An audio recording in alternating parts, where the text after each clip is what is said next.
Começa agora, Paraná em Debate. Apresentação, Leonardo Linhares.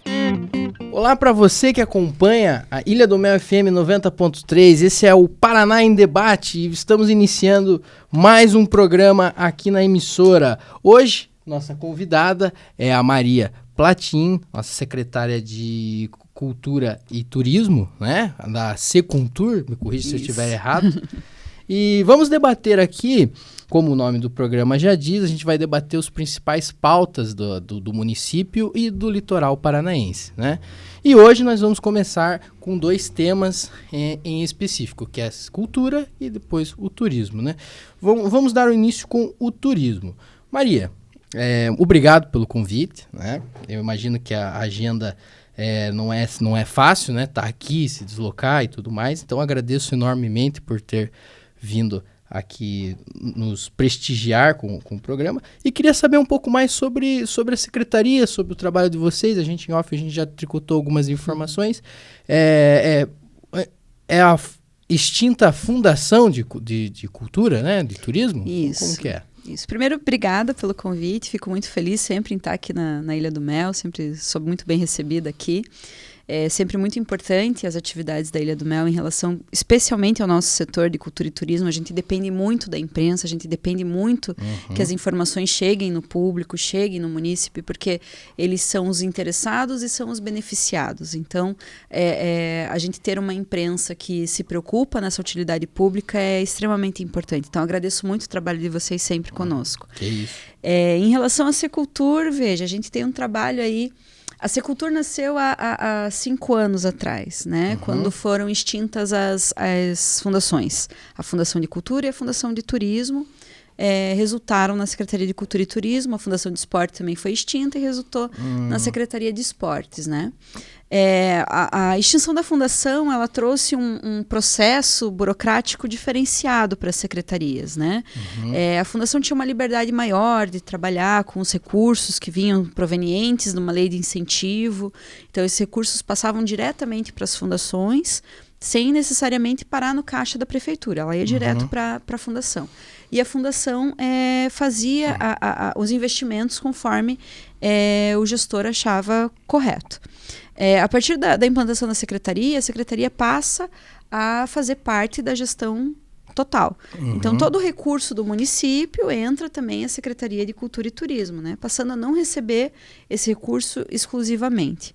Passa para um caixa geral. Claro. Né? Eu imagino que dispositivos legais e burocráticos de um secretariado passam a valer agora na cultura e no turismo. Exatamente. O que vale para a Secretaria de Administração, para a Secretaria de Fazenda, para a Saúde, vale para a cultura e turismo.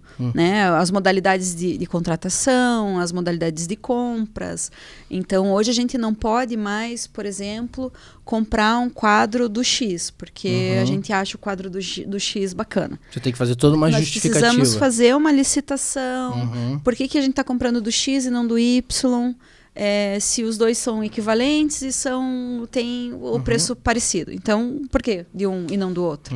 Né? E essas justificativas têm que ser abordadas ou vai passar por um processo licitatório, como é a compra de qualquer outro item, né? Embora a gente entenda as peculiaridades dos equipamentos culturais, ainda se tem muito a desbravar nesse sentido dentro da cultura. Maria, com relação ao orçamento, nessa migração, nessa mudança de fundação para secretaria, o orçamento ele se alterou de certa forma? Sim, existe uma alteração orçamentária, né? Porque a lei de incentivo, ela não tem um fixo de repasse. Então, pode ser que em um mês a fundação recebesse 200 mil e em outro mês 500. Né? Existia essa oscilação, existia essa possibilidade de arrecadação, né? A secretaria não, a secretaria ela entra na LOA, na lei orçamentária anual. Então, para um ano inteiro você já prevê um orçamento e aquele orçamento é o mínimo que a secretaria vai ter. né? Pode ser que a partir do superávit de recolhimento do município, a gente passa a ter uma implementação maior de orçamento no decorrer das atividades. Isso acontece e tem acontecido anualmente aí na gestão do prefeito Marcelo Roque. A gente tem partido do mínimo, mas a gente tem trabalhado com suplementação todos os anos. Ele tem um olhar bem sensível em relação às atividades da Secultur. Perfeito, secretário. Secretário, como o nome já diz, é Secretaria de Cultura e Turismo. Tem mais alguma coisa que está dentro desse escopo e não está no nome Secretaria? Tem. Dentro da Secretaria de Cultura e Turismo, nós temos tantas outras funções que às vezes até a comunidade ainda não conhece. Mas dentro da Secretaria de Cultura e Turismo, nós também temos o patrimônio histórico, principalmente, que é uma demanda muito grande, uma demanda muito custosa, né? Uma demanda que custa muito dinheiro para o município, mas que está abraçada pela municipalidade, como é também pelo Estado e pelo governo federal, através dos seus outros órgãos que também ali estão fiscalizando, ou investindo, ou orientando em relação aos proprietários do patrimônio histórico.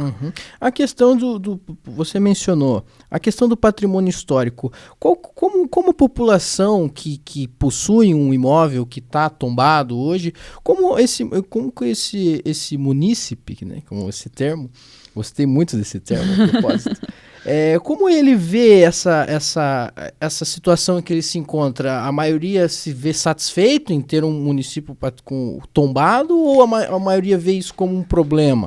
O patrimônio histórico ele é sempre uma pauta muito polêmica, né? Porque existem pessoas dentro do patrimônio histórico que sabem o valor agregado daquele patrimônio e se preocupam com a manutenção, se preocupam em preservar, entendem o valor agregado, enquanto a gente tem outros que preferem no chão porque o valor de uma reforma é muito menor que o valor de um restauro.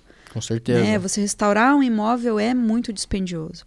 Então, muitas vezes, os proprietários eles chegam a abandonar, né, o que a gente chama de demolição passiva. Eles abandonam e torcem para que caia, porque o imóvel no chão, às vezes, é mais rentável. Né? Ele permite outras construções, permite outra possibilidade.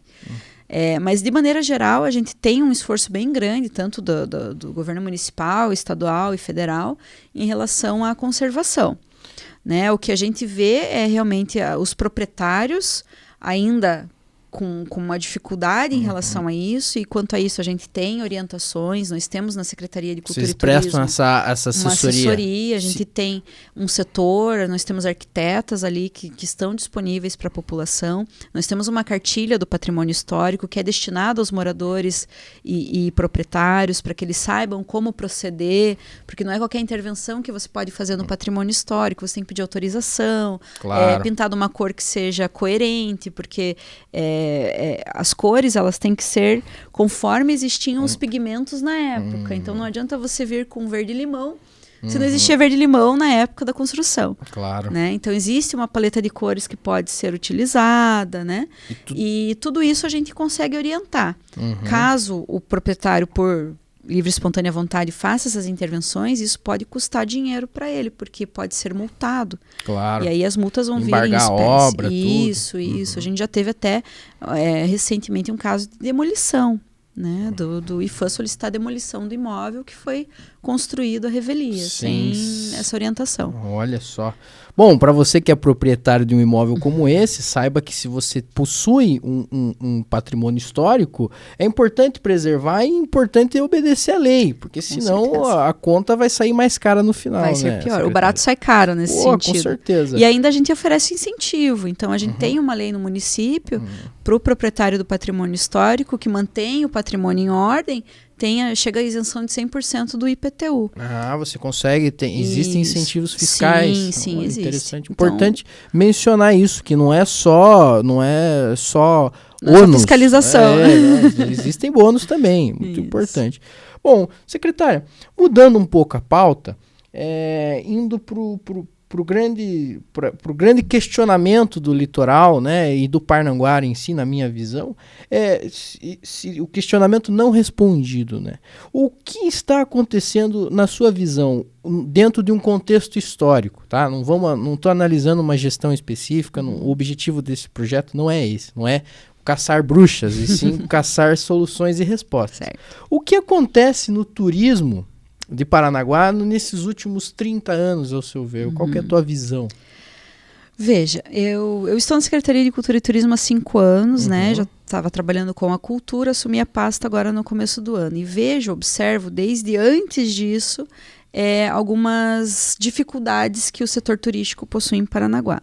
Nós entendemos as responsabilidades do município em relação à infraestrutura, né? Nós temos alguns passivos ali que nos incomodam muito no setor turístico, por exemplo, o próprio casaril, né? Hoje a gente tem aí na gestão do prefeito Marcelo Roque, nunca se restaurou tantos imóveis como agora, né? A gente já está com a obra histórico, né? Exato, a estação ferroviária que foi completamente restaurada. E está em uso hoje, já é muito está importante, em uso. porque existem muitas obras que são restauradas e ficam ali, gasta-se uma fortuna. Esse é um dos maiores problemas, é a finalidade das obras, né? Você restaurar para quê? Né? E aí você deixa o imóvel fechado, ele se deteriora mais rapidamente ainda. Gasta-se uma fortuna. Muitos são obras caras, né? Então a gente tem, por exemplo, hoje a Elfrida Lobo, que está na metade da sua obra de restauro. Até janeiro do ano que vem a gente está com a Casa Elfrida Lobo restaurada. Perfeito. Qual é a finalidade dela? É ser uma escola de música. Então ela vai ser preparada para ser uma escola de música. É uma obra que vai ser restaurada com uma finalidade específica. Isso é muito importante. Perfeito. A gente tem a Casa do Portão de Ferro e a Casa do Brasão. Nós concluímos agora o projeto de restauro delas. Vai ser a Casa da Cultura Caiçara. Ela tem uma finalidade, os bailes de fandango acontecerão lá. Ela já vai ter uma movimentação específica. Então, a manutenção dela é meio que óbvia quando você tem uma funcionalidade. Né? Certo. A gente tem o Visconde de Nácar, que está terminando o projeto agora, para que seja um museu. Então vai ser o primeiro museu de história de Paranaguá, que é assim, eu falo que... Museu histórico, né? Mas ele vai se basear na história de Paranaguá? Paranaguá e Paraná, né? Olha, são histórias que se confundem, né? Com certeza. Paranaguá e do Paraná é a mesma história. Então hoje a gente tem aí, vai ter uma repatriação do acervo do Museu Paranaense, que tinha já um acervo que foi tirado de Paranaguá e foi levado. Então nós já conversamos com a Superintendência de Cultura do Estado, vai ter essa repatriação. Nós temos muitos itens, até com o Instituto Histórico, que vai nos presentear com o seu acervo também para colocar nesse museu, né? Ou parte dele, alguns itens. A gente já está discutindo alguns convênios, enfim. Essa gestão vai ser uma gestão partilhada com a Unespar, que tem a expertise da museologia. Nós, da Prefeitura, não temos funcionários específicos com essa expertise, com essa tecnologia. Não sabem, né? Não existe nem esse cargo específico. Então a Unespar vem suprir essa necessidade técnica, né? Eu imagino que esses museus e tudo, esses avanços que estão tendo, eles são maneiras de incentivar o turismo na região. Como eu falei, a gente entende as responsabilidades do município em relação a essa infraestrutura. Mas a gente identifica também a responsabilidade do município na questão do fomento com a iniciativa privada. Hoje nós estamos trabalhando muito intensamente com a iniciativa privada no desenvolvimento do turismo.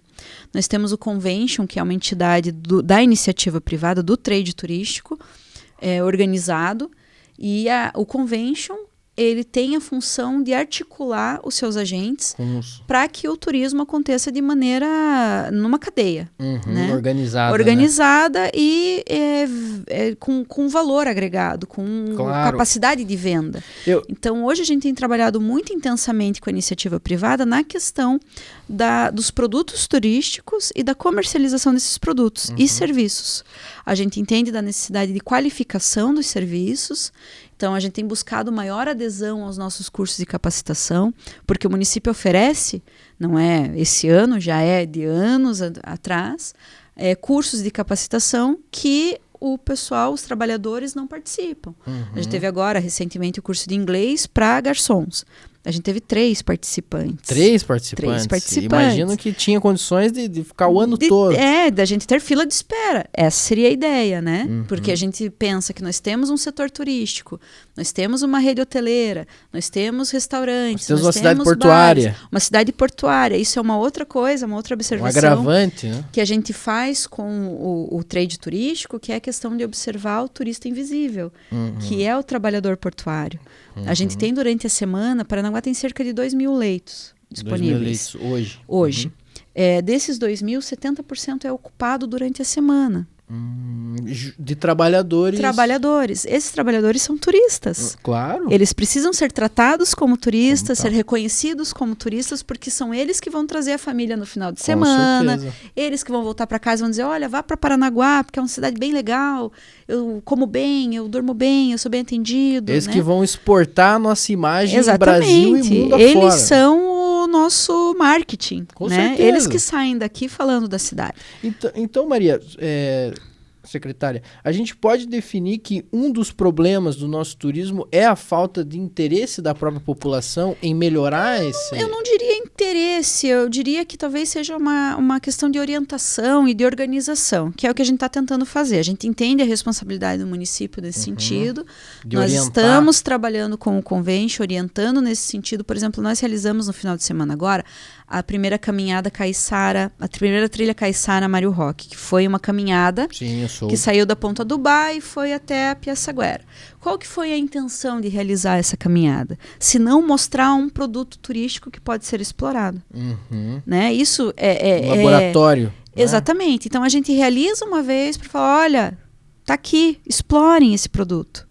Ele está aqui, a trilha está toda bonita, está toda arrumada, o pessoal da CEMAP fez um trabalho intenso, botou as pontes, tá linda. Sinalizamos, colocamos as plaquinhas. Segurança. Tudo.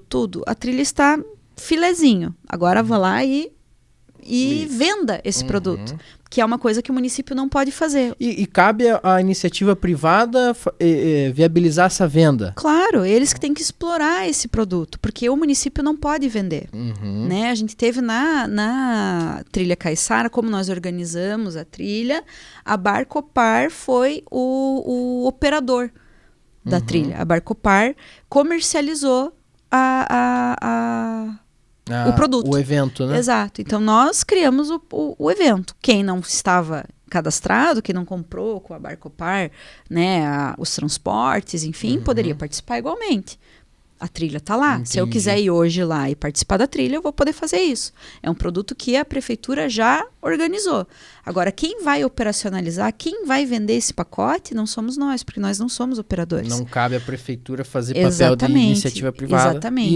E vice-versa. Até porque não é nem coerente. Quem tem que ganhar dinheiro com isso é justamente o operador turístico, é o trade todo.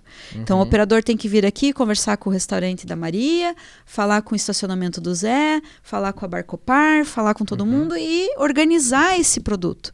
E falar, olha, turista, tá aqui, eu tô te vendendo o conforto de uma experiência bem bacana na Baía de Paranaguá, ou na Ilha do Mel, ou na cidade histórica, ou na trilha histórica. Olha, a gente tem igrejas centenárias, vamos fazer uma trilha católica, vamos. A gente tem os romeiros no Rossio.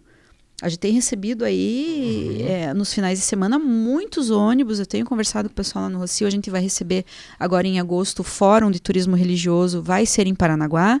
Então, a gente está, né, levantando esses números, já tendo uma ideia.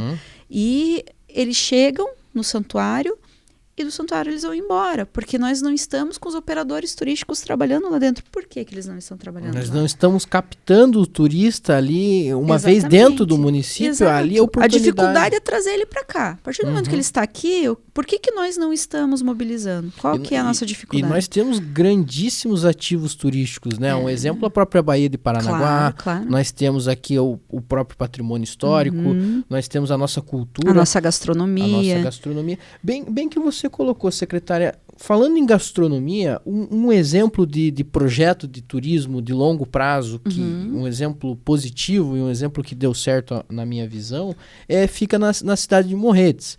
Para quem não sabe, na década de 80, Morretes não tinha a mesma estrutura turística que tem hoje, nem na década de 90. Isso foi um trabalho realizado pela Secretaria Municipal da época, pelas gestões municipais, e que, diga-se de passagem, não foi só uma. Foi um trabalho de alternância de gestões que se deu continuidade, em que se eles... você pode dizer melhor que eu, me corrija se eu estiver errado, mas o secretariado lá e as prefeituras e a iniciativa privada se reuniu para padronizar os preços, né, do produto, definir o principal produto, que é o barreado. Uma vez definido o principal produto, aí cada um ganha com o seu diferencial interno, mas o produto e o preço é tabelado, e vamos nos unir em prol disso. E hoje Morretes é uma referência turística gastronômica do estado, né? E é a prova que é possível a gente trazer isso para Paranaguá. Uma cidade com menos estrutura que Paranaguá conseguiu fazer um trabalho. Você enxerga que Paranaguá tem um horizonte de longo prazo como esse? Não precisa ser no barreado, mas que a gente desenvolva em alguma área. Veja, eu acho que não é nem a longo prazo, eu acho que é para agora. Né? A gente tem a capacidade de atingir um potencial gastronômico. Eu acredito muito na gastronomia como gerador de demanda, né? Porque serviços, né? Exatamente. Não adianta a gente ter uma Bahia bem linda que o pessoal vem num domingo para curtir e não tem onde almoçar, né? Toda a experiência que ele viveu na Bahia vai se perder quando o cara voltar para casa com fome. Então hoje a gente pode resolver isso. O que a gente precisa? A gente precisa realmente que exista uma articulação da iniciativa privada nesse sentido, né? Exista vontade, nós estamos aqui para orientar esses trabalhos, né? A gente vê a experiência de Morretes, que se fala muito nos Barões do Barreado, porque a iniciativa privada se fortaleceu. Com certeza. Né? Ela veio para a gestão pública e trazendo essa demanda e falando, olha, a gente tem aqui condições de fazer isso. Você organiza aí pra gente? Não, a gente organiza. Então veio da iniciativa privada, né? Uma coisa que aqui em Paranaguá a gente está começando a trabalhar, que a iniciativa privada entenda essa demanda, gere essa demanda e receba. Uma coisa que a gente percebeu, por exemplo, desculpa, na Copa Mundo de futsal. Certo. Nós recebemos aí por Acompanhei dia. todos os dias, diga-se de Foi passagem. muito legal, foi muito bacana. Sensacional. A gente teve aí, a Secultur foi muito parceira da Secretaria de Esportes na realização, né? E nós tivemos a questão da preocupação do turista. Como a gente tinha as delegações que vinham de fora, sim, né? Era Japão. Para quem não sabe que está nos ouvindo, a Copa Mundo Futsal foi um evento que reuniu quantos países, secretária? Mais de 5 países diferentes. Foi Japão, foi Espanha, inclusive com a equipe do Barcelona aqui. Foi Espanha vieram 2 equipes, né? Barcelona e Palma de Maiorca. Aí tivemos a Japão, Uruguai, Argentina. Brasil, Corinthians, São Paulo, Joinville, inclusive na final, que foi Joinville e Barcelona, a população de Joinville veio em peso. Então, justamente. É isso mesmo. E aí a nossa preocupação com o turismo era exatamente essa, né? Nós vamos receber um evento que já estava sendo divulgado, e aí algumas discussões que a gente tem nós temos um conselho de turismo, né? Então a gente tem essas representatividades do poder público e do trade turístico. E nós conversamos muito sobre isso. E era um evento que estava sendo divulgado há muito tempo, né? Então, na conversa com alguns, eu falei, mas por que vocês não procuraram a gestão pública para esse evento? A gente procurou eles na semana anterior do evento para falar, olha pessoal, vai ter um evento que vai trazer gente de fora. Então, que comecem os jogos, né? Vamos se preparar para atender.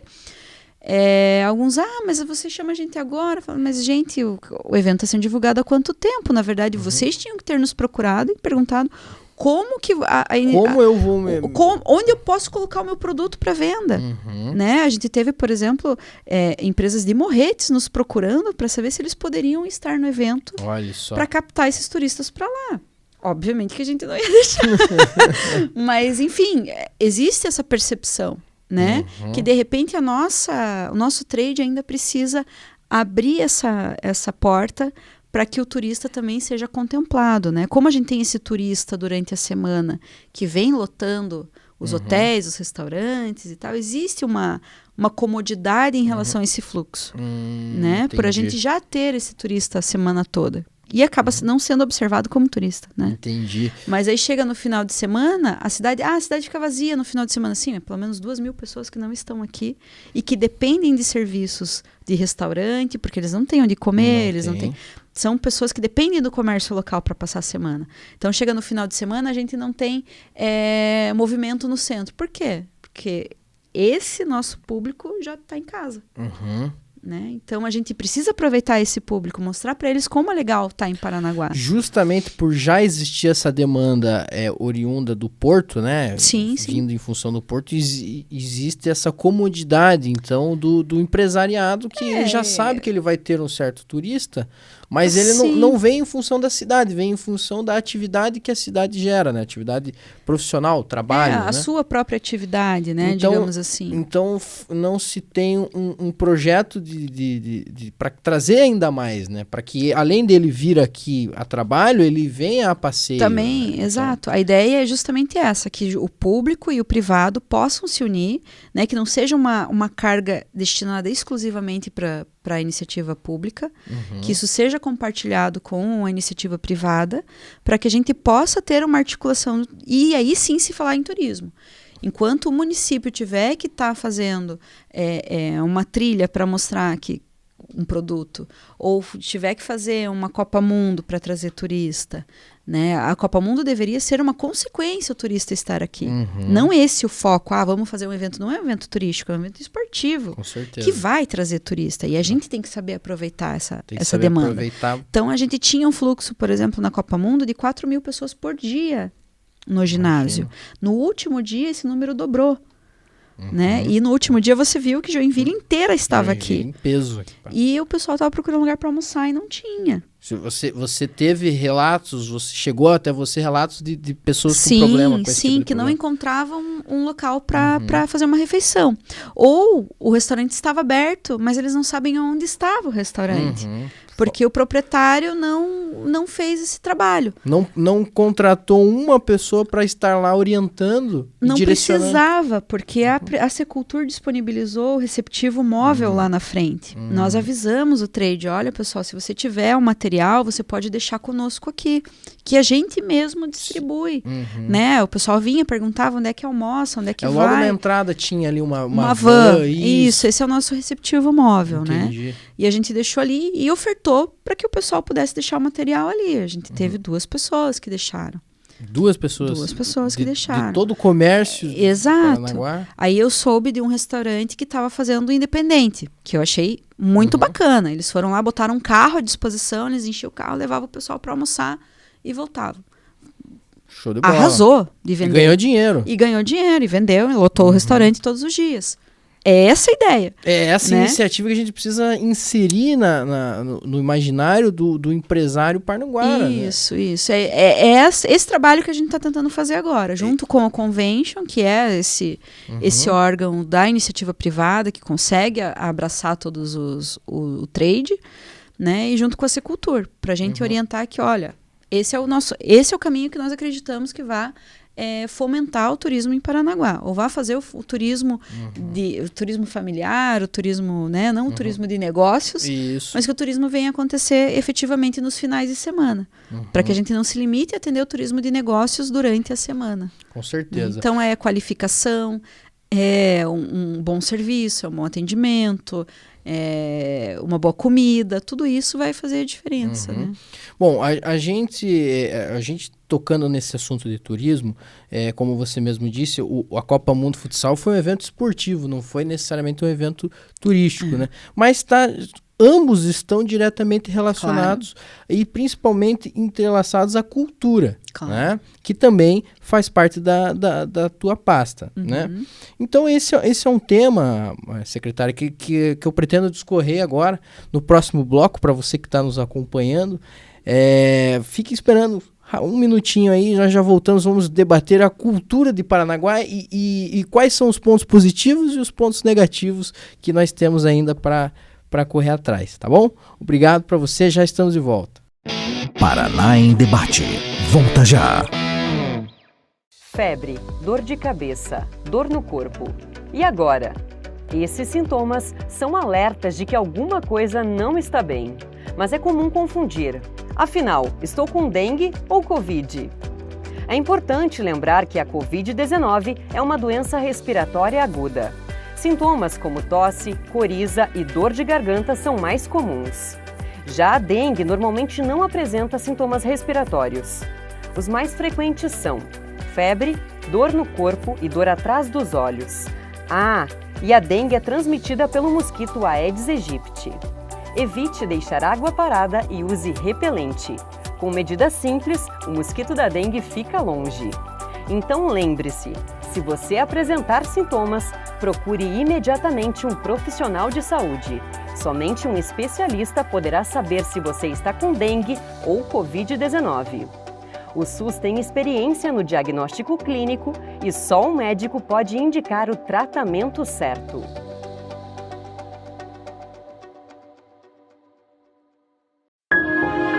As pessoas são diferentes. Cada um tem seu jeito, seu gosto, sua mania, sua marca registrada. Únicos. Ser humano é isso, certo? Certo. Mas eu quero te falar sobre 2 tipos de pessoas. As que precisam de sangue e os heróis que podem ajudar a salvar vidas. E sabe o que é melhor? Vocês não precisam ser parecidos. Digo mais, vocês não precisam nem se conhecer. Mas eu conheço, porque correndo aqui dentro, eu não vejo diferença. Doe sangue regularmente. Com a nossa união, a vida se completa. Voltamos a apresentar Paraná em Debate. Oi para você que está acompanhando o Paraná em Debate. Nós estamos hoje aqui com a Maria Platinha, secretária de Turismo e Cultura do município de Paranaguá. Para você que não acompanhou o primeiro bloco, nós debatemos a respeito do turismo, não é, Maria? De Paranaguá, a gente, pelo que a gente concluiu aqui, né? Impossível de concluir alguma coisa, mas pelo que a gente conseguiu perceber, não basta só a prefeitura fazer o trabalho dela, né? Então, por mais que a prefeitura faça a melhor gestão possível voltada ao turismo, o comerciante, a iniciativa privada precisa acompanhar isso. Então, você que é proprietário de um imóvel, proprietário de um restaurante, quando você for criticar a prefeitura pela ausência de atrativos, também busque, reflita se também, não você especificamente, mas veja se o seu colega, se o meio que você está inserido também não está contribuindo, né?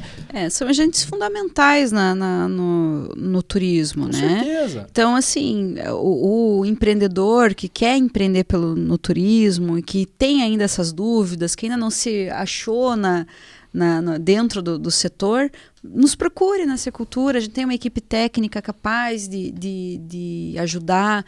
Nós temos muitos cursos que são ofertados, né? Por exemplo, ano passado a gente teve curso para os agentes turísticos trabalharem em redes sociais, aprenderem a divulgar em redes sociais. Nós tivemos aí de atendimento ao público, hotelaria, inglês para agente turístico. Que tiveram 3 participantes.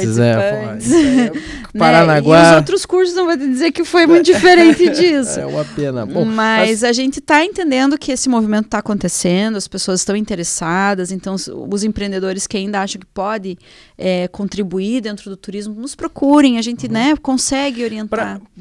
Importante que você mencionou isso, secretária. Para quem quer se capacitar, para quem quer ter alguma mentoria, como que ele faz hoje? Ele entra em contato como? Isso, eles podem nos procurar na Secultura presencialmente ou através das nossas redes sociais. A gente tem também um WhatsApp que é canal de comunicação que está lá na página, a gente tem esses contatos aí disponíveis, e é só a gente sentar e conversar. A gente vai tirar um diagnóstico, ver qual que é a necessidade específica, né?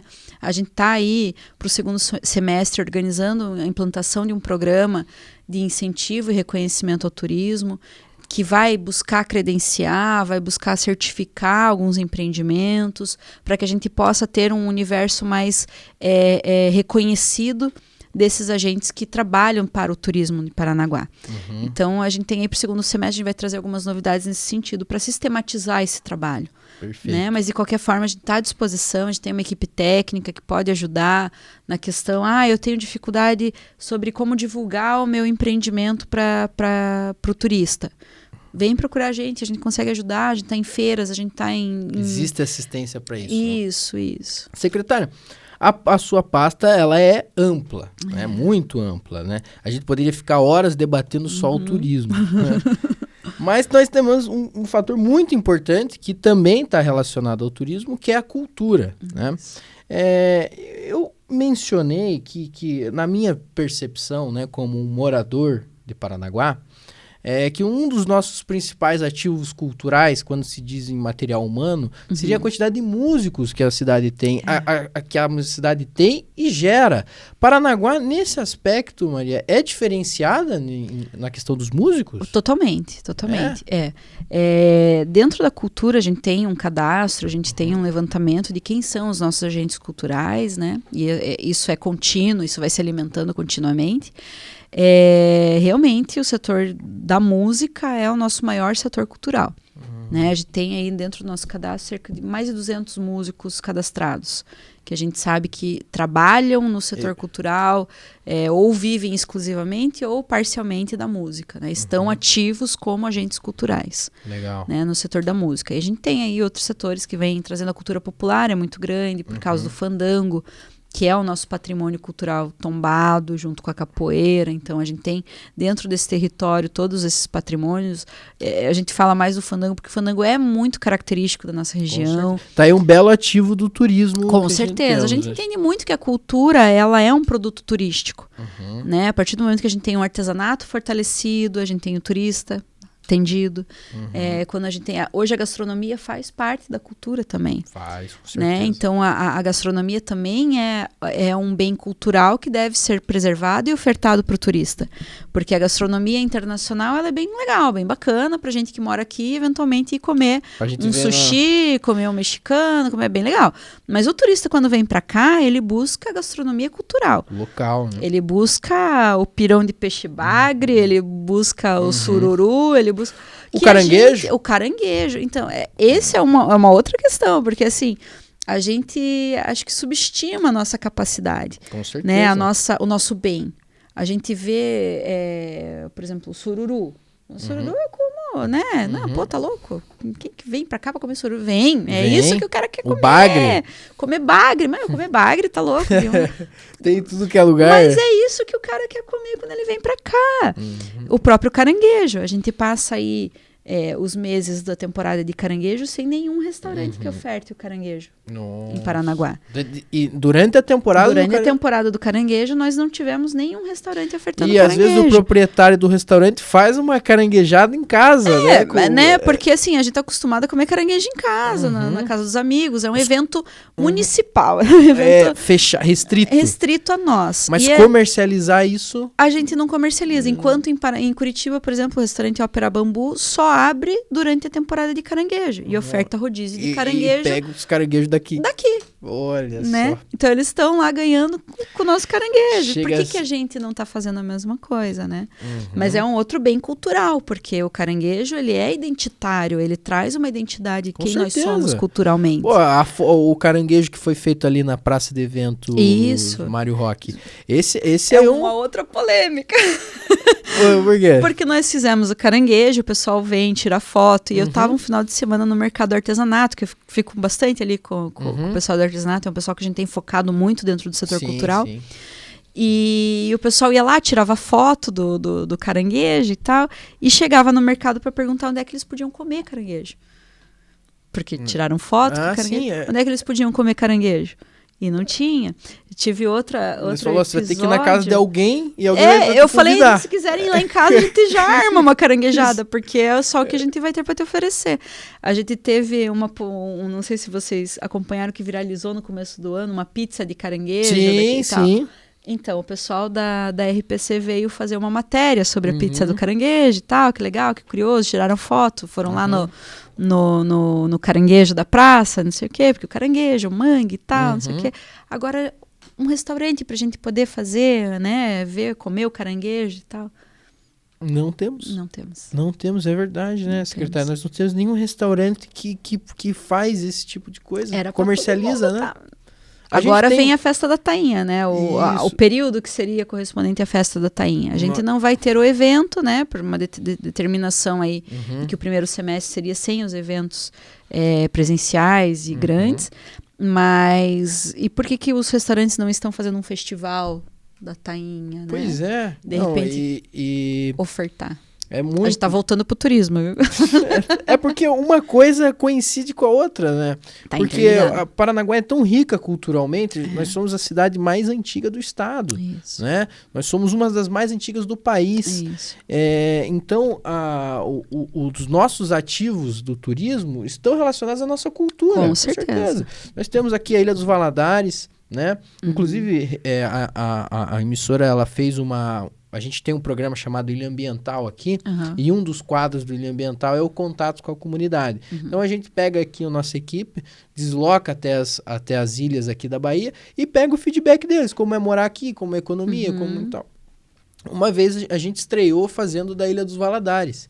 E curioso, você pega o depoimento do Paranaguá que mora no continente, pô, Paranaguá é cheio de problema, não sei o quê, pô, Paranaguá é 1 milhão de críticas.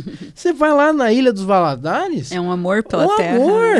Eu nunca vi isso. Eu fiquei assim, você que mora na Ilha dos Valadares, meus parabéns. Porque ali sim Com existe certeza. um bairrismo, né? Um bairrismo. E se isso existe na Ilha dos Valadares, que com certeza enfrenta muitas dificuldades, pô, você não tem uma ponte... Agora o governo do estado lançou edital, tudo, mas não tem uma ponte que O governo municipal lançou o edital com recurso que... tá, perdão. Então, vamos dar o crédito ao também município. Tá aí, né? A gente que foi lá pedir e tal. Sim, claro, perfeito. Mas existem dificuldades em função dessa logística. Sim, é uma destruída. logística diferente. Mas o que o pessoal criticava? Pô, falta uma lotérica aqui, falta não sei o quê, falta... Quanto problema for esse, a gente já fica com o coração um pouco mais quentinho, né? Então, existe, uma vez que existe, você vê como não está relacionado à infraestrutura, não está relacionado a poder econômico, está relacionado mesmo à cultura. Lá na Ilha dos Valadares você vê o fandango mesmo, né? Você vê pessoas tocando rapé. Eles vivem no modo tradicional, né? Que a gente fala das comunidades tradicionais. Ali é um território de comunidade tradicional que a vivência é ativa, né? Quando a gente fez os letreiros turísticos, né, que a gente colocou aqueles Eu Amo Paranaguá, a gente colocou lá Eu Amo a Ilha dos Valadares, terra do fandango caiçara. Isso foi tão representativo para eles, porque a gente vê dentro do território caiçara essas comunidades sendo, na verdade, suprimidas, elas sendo retiradas desses territórios para instalações industriais, agropastoris. Então, quando a gente decretou que aquele é um território de cultura tradicional do fandango caiçara, nossa, a população ficou tão orgulhosa daquilo, né?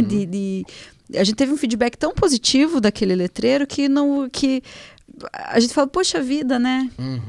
Que legal, que bacana. Com certeza, aquele letreiro ali, né? Você diz Eu Amo Ilha dos Valadares ali, né? Com certeza, a gente percebeu isso ali. É só ficar na praça, a principal praça que tem ali, chegando na ilha, que você já vê esse espírito bairrista. E é a prova que a gente pode expandir isso para a cidade como um todo. Com certeza. E, bom, agora voltando aqui aos projetos da secretaria, né? Você comentou que existe a lei Aldir Blanc. Para quem está em casa, para quem está nos ouvindo, nos assistindo, o que seria, secretária, essa lei? A lei Aldir Blanc, na verdade, ela já aconteceu, né, nos anos 2020 e 2021. É uma lei federal. Uma lei federal que trouxe um recurso aí de 1.106.000 para o município para ser distribuído com geração de trabalho para os agentes culturais que tiveram seus trabalhos totalmente prejudicados durante a pandemia, né? Foi um setor que realmente sofreu demais. Foi uma lei elaborada pela pandemia, Pela né? pandemia, por ocasião da pandemia, que veio socorrer esses agentes culturais, né? Então, a Lei Aldir Blanc, hoje, a gente colhe frutos da lei. Ela já foi implementada, já foi executada, esse recurso já foi quase que na totalidade destinado. A gente devolveu um pouquinho do que sobrou para o governo federal, mas foi muito pouco. A gente conseguiu operacionalizar muito mais de 90% do recurso que chegou. E hoje a gente colhe frutos, por quê? Porque a Lei Aldir Blanc, ela foi muito útil para a gente mapear os agentes culturais da cidade, entender onde eles estão, quais são as fragilidades deles, formalizar esses trabalhadores da cultura. Então, eles obrigatoriamente tiveram que procurar como que faz um CNPJ, uma certidão, né? Enfim, tiveram que ser formalizados e serem vistos, né, pelo poder público, né? Porque muitas vezes o agente cultural ele não é visto pelo poder público, porque o poder público não tem olhos em todos os setores para a gente ver onde essas pessoas estão. Então, a gente precisa que eles se apresentem para nós, que a gente possa trabalhar para ele conforme as necessidades específicas. Porque o Estado ele precisa de dados, né? Sim, a gente precisa de números, precisa de papel, precisa de formalização, exatamente. RG, CPF, infelizmente atividade. É assim. Precisa, né? Precisa. Isso é uma segurança para a população que o dinheiro público está sendo investido corretamente. Para onde, quanto, como está indo esse dinheiro, né? Então, falou-se muito, inclusive durante a Aldir Blanc, da desburocratização, porque o agente cultural muitas vezes não tem condições, não tem documentação e tal. A gente entende, realmente. É um processo, né, essa construção. Mas, infelizmente, com o poder público, não existe a possibilidade de um repasse sem formalização, sem essa credenciamento, sem que tenha uma conta bancária. A gente teve que abrir conta bancária para gente cultural, né? Ajudar eles ali nessa formalização, porque muitos nem conta bancária tinha. Entendi. Né? E às vezes são relevantes, são pessoas conhecidas. São exatamente, que você reconhece o valor cultural daquela existência, mas o poder público não consegue chegar nela se não tiver esse instrumento legal. Né? E a Aldir Blanc ela foi muito positiva nesse sentido. A gente conseguiu construir isso com os artistas. Né? A gente conseguiu formalizá-los, a gente conseguiu colocar eles no mapa. Né? Isso foi muito bom. E hoje a gente colhe esses frutos, porque hoje a gente vai ter alguns editais no município, o Estado está com um edital de projetos aberto, o município também vai abrir agora no segundo semestre. Então a gente tem essa possibilidade porque o agente cultural agora está formalizado. Agora ele sabe fazer um projeto, agora ele sabe como encaminhar. Né? Foi na dor, prendeu na dor, mas hoje aconteceu. Então a gente vai colher esses frutos. Se tem alguma coisa boa que veio dessa pandemia, foi essa questão para os agentes culturais, né? Legal. Então, secretário, só para a gente encerrar aqui, muitos nos perguntam, ainda mais você, eu sei que você vai ter uma reunião hoje, no dia que a gente está gravando aqui, relacionada aos eventos. Porque Paranaguá, falando em cultura, Paranaguá culturalmente em eventos é extremamente diferenciada. Não em Curitiba, né? Não tem uma carga de eventos que a população se identifique tanto quanto a gente se identifica aqui. Nós temos aí imensos, grandes eventos. Ali o Baile Fantasia, nós temos o Vermelho e Preto, Vermelho e Branco, né, que também é um evento. Nós temos o Carnaval. Temos Festa da Taim, Encontro das Motos, e Rocio, e aí vai. E são eventos que a cidade toda conhece, não é um evento nichado, um evento do bairro, não. É um evento municipal. Regional, né? Sim. As pessoas da região todas as vezes esperam. Você já comentou que esse primeiro semestre, em função da pandemia e tal, porque essas coisas são definidas, não foram definidas agora, provavelmente foram definidas em 2021. Então você não tinha como identificar como ia estar o cenário pandêmico, né, no primeiro semestre. E para o segundo semestre, a prefeitura tem interesse em viabilizar esses eventos novamente? Como você citou, a gente ainda está fazendo alguns estudos, a gente tem algumas reuniões ainda a respeito, estudos com a saúde, impacto econômico, né? A gente entende que muitos eventos têm relevância economicamente para o município, né? Esse primeiro semestre realmente ele foi suspenso já previamente. Agora nós estamos realmente analisando a questão do segundo semestre, se a gente pode retomar. Então a gente precisa desses números de casos, de atendimentos, a gente sabe que também um evento demanda a saúde. Então, historicamente, já pelos eventos que a gente fez, a gente já observou o aumento de atendimentos na área de saúde quando a gente tem um evento realizado. Então, será que a gente consegue colocar essa sobrecarga? Será que a gente consegue fazer? São coisas que a gente precisa ainda analisar para definir que sim ou não. Né? Então, a gente ainda não tem essa confirmação. A gente tem algumas esperanças, mas a gente não tem uma confirmação ainda. Estamos aí trabalhando nisso e acho que em breve a gente já consegue informar a população a respeito dessas realizações. Bom, nós estamos, eu particularmente e toda a população, estamos na torcida que na reunião de hoje seja definido que vamos retomar os eventos. E no mais, uma sugestão aí minha e da Pro, se puder colocar em pauta. Pegar o principal evento do semestre, que não houve, e tentar fazer o evento fora de época, entende? Uma possibilidade. Por exemplo, nós temos aí um encontro das motos, que eu não sei se ele é no segundo semestre ou em agosto. É o segundo semestre. Isso. Ou então você pegar, analisar os principais eventos que geram os maiores ativos e buscar fazer, se não 10 eventos, fazer 2, entende? É uma sugestão minha, né? Uma ideia. Ficamos na torcida, eu como Parnanguara gostaria de ter de volta. Eu também. Porque é uma expressão cultural muito legal. Eu como Parnanguara e produtora de eventos, com certeza. Tô morrendo de saudade de um evento. Porque a iniciativa privada já retomou. Sim, a iniciativa sim. privada já está com tudo. O nosso medo realmente é essas demandas gigantes, né, que os eventos trazem. Até então porque a iniciativa privada... um cuidado maior, né? Sim. A gente sabe, mas por exemplo, a gente tem a ideia aí de retomar os bailes de fandango presencialmente. São eventos muito menores, né, que demandam muito menos da atenção. Com certeza. Agora, um evento de motos, por exemplo, são 60 mil pessoas. Isso. Então é uma coisa mais complicada, gente que vem de fora, circulando. É uma coisa um pouco mais, é um impacto maior. Nossos hospitais têm que estar preparados. Sim, não, encontro de motos a gente já sabe que o serviço de saúde é sobrecarregado. Então, acontece isso. Acontece, isso é fato, né? O pessoal bebe demais, né? Arranja confusão, cai de moto, né? Tem de tudo. É um evento muito seguro, isso com certeza, né? É um evento muito seguro, muito... As pessoas vêm com muita tranquilidade pro evento, porque...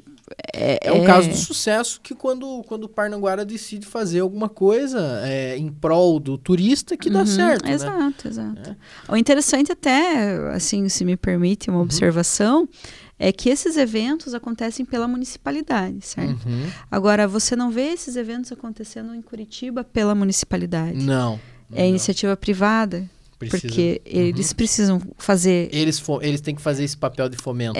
Então, assim, não quero transferir essa responsabilidade para a iniciativa. Não, até acho que cabe bem a prefeitura realizar esse evento pelo porte do município, acho que é coerente. Mas é importante também a gente ter esse olhar em relação às possibilidades do fomento para quem realmente vai ganhar dinheiro com esse evento. Né? A gente, claro, um evento realizado desse porte no município é dinheiro para o restaurante, é dinheiro para o hotel, é para todo o trade, né? Mas e se a prefeitura não fizer? Será que a gente não pode pensar em alguma coisa? Seria interessante a gente ter um grupo organizado que viabilizasse que também pudesse viabilizar esses eventos. Eu falo muito pro pessoal da cultura isso, sabe? Que enquanto a prefeitura tiver que realizar os eventos culturais, a gente está fazendo alguma coisa errada.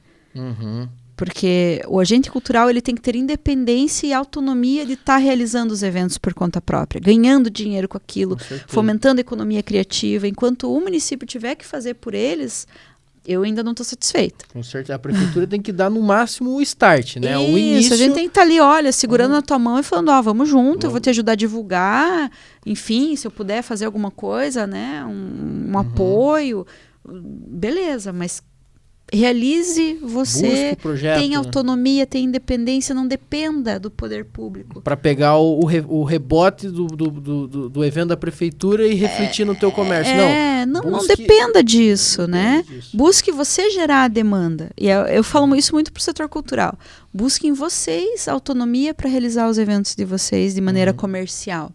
Não dependam da prefeitura para isso. Não dependam da prefeitura para ter um cachê.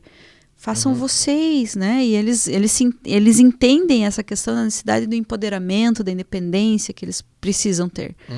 Né? E de repente a gente pode até copiar essa toada pro turismo. Né? Dessa necessidade da independência do poder público para que o turismo seja fomentado. Tá certo.